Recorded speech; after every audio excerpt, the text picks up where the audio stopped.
Hi, நான் உங்கள் GV. Donald Trump அமெரிக்கர்களுக்கே என்ற முழக்கத்தோடு இரண்டாவது முறையாக பதவியேற்றுள்ளார்.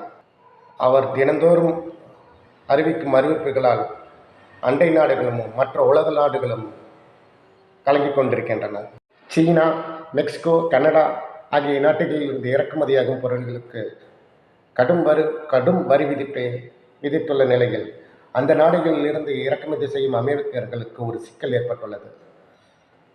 அதனால் அவர்கள் வேறு நாடுகளுக்கு தடை விதிக்காத வேறு நாடுகளை நோக்கி அவர்களின் கவனம் திசை திரும்பியுள்ளது.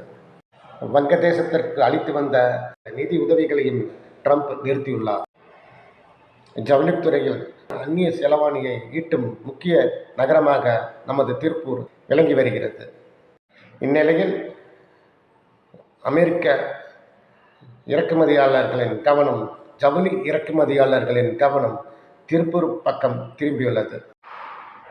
சைனாவுக்கும் வங்கதேசத்திற்கும் கொடுத்து வந்த ஆர்டர்கள் இனி திருப்பூர் பக்கம் திரும்பும் என எதிர்பார்க்கப்படுகிறது. ஊரின் ஏற்றுமதி சென்ற ஆண்டுக்கும் இந்த ஆண்டுக்கும் ஒப்பிடுகையில் 10 விழுக்காடுக்கும் மேல் ஏற்றுமதி விழுக்காடு சரிந்துள்ளது. தொழில் ஆலோசகர்கள் திருப்பூர் எக்ஸ்போர்ட்டர்களை அல்லது நிறுவனங்களை தகுந்த தகவமைப்புகளோடும் உள்கட்டமைப்புகளையும் தயார் பண்ணும்படி அறிவுறுத்தியுள்ளார்கள்.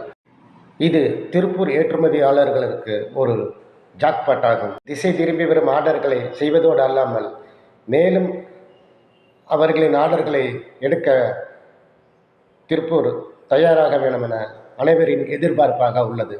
நன்றி. மீண்டும் சந்திப்போம். சப்ஸ்கிரைப் பண்ணுங்கள், லைக் பண்ணுங்கள், கமெண்ட் பண்ணுங்கள், ஷேர் பண்ணுங்கள். தேங்க்யூ.